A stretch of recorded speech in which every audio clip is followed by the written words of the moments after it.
আসসালামু আলাইকুম কিতা করা ভাইবেন, আশা করি সবাই ভালো আছেন। আজকে আমি আবার আসছি আপনাদের সাথে আরেকটা নতুন ভিডিও শেয়ার করতে। আজকে বিরিয়ানি বানাইলাম, চিকেন বিরিয়ানি। কারা কারা বিরিয়ানি বালাফেন কমেন্ট করে জানাইবে। সকলেই তো বিরিয়ানি বেশ কম বালাফেন। তা আমি আবার আমার বুঙ্গারের ভূতেন আমার হাতের বিরিয়ানিটা বালাফেন। আমি আবার পাকিস্তানের মতন বিরিয়ানিটা বানাইতে পারি খুব মজা কইরা, তারা জেলা বানায়। তা আমি আমার ভূতেন খুবই মজা পাই আমার হাতের বিরিয়ানিতে। আমি গেছি আমার পুরিয়ে খালি কইতেছে আম্মা আমার বিরিয়ানি বানিয়ে দাও আজকে, চিকেন বিরিয়ানিটা।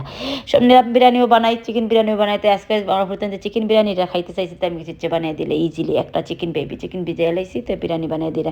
বিরিয়ানিটা বানাইতে একটু কষ্ট হয়, আল্লাহ অত কষ্ট হয়। চালটা আগে মানে সবচেয়ে বেশি সময় লাগে বিরিয়ানি বানাইতে হইলে। মানুষ ইজি না, আসলে বিরিয়ানি বানাইতে ইজি না, মানে অনেক হার্ড আছে বিরিয়ানি বানাইতে, মজা করে যদি বানাইতে হয়।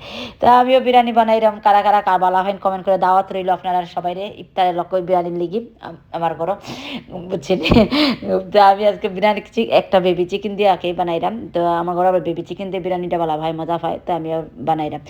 বানাই থিঙ্ক করলাম আসলে দেখুন আমরা চিকেনের মাঝে মশলা দিব একটু, যদি 19-20 বাচ্চাতে কম পেলেন দিব। ধরেন একটু লবণ কম হইলে মজা লাগে না বিরিয়ানির মাঝে। সব কিছু একবারে পারফেক্ট হইতেইব, যে কোনো জিনিস একটু লেম্বুর রসটা যদি 19-20 হয়ে যায়, বেশি পড়ে গেলে ট্যাঙ্গ হয়ে যাইব, কি কম পড়লে ঠিক আছে ব্যালেন্স। লবণ বেশি হয়ে গেলে একবারে মজা কটা হয়ে বেশি বেশি লবণ হয়ে যাবো, থুড়া হইলে কম হয়ে গেলে আবার কম হয়ে যাব। কিন্তু মিডিয়াম থাকতে সব কিছুর মধ্যে পারফেক্ট থাকতে, মানে একবারে তেল থেকে লাগাই আর মশলা থেকে লাগাইয়া। তো মানুষের লাইফটাও ওলা, আমরা যে তরকারি রান্ধি, তরকারির মাঝে যেই কোনো জিনিস করি, সব কিছু মিলাই একটা সংসার ধরে। মানুষের লাইফটাও দেখবেন ওলাই আমরা।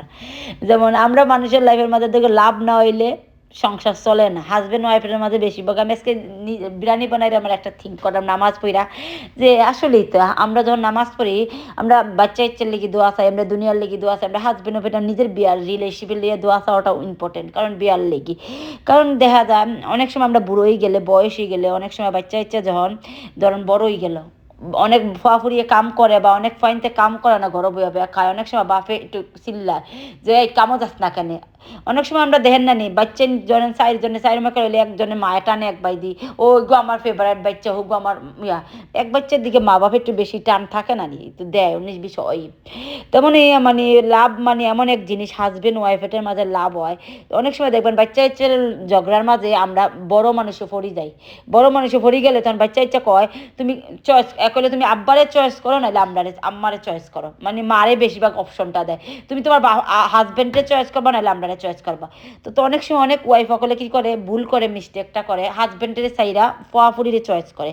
আসলে এমন অনেক ফ্যামিলি আমি দেখছি, যেমন ফয়েন্টের ঝগড়ার মাঝে মা ফইরা বা দেখিতা করে মা ফয়েন্টের চয়েস করছে, হাজব্যান্ডের চয়েস সাইরা যায়, ডিভোর্স হয়ে যাচ্ছে। আসলে ডিভোর্সটা এমন এক জিনিস, খুব খারাপ জিনিস। এটাকে লাভ ইম্পর্টেন্ট, হাজব্যান্ড ওয়াইফের মাঝে রিলেশনশিপটা খুব ইম্পর্টেন্ট।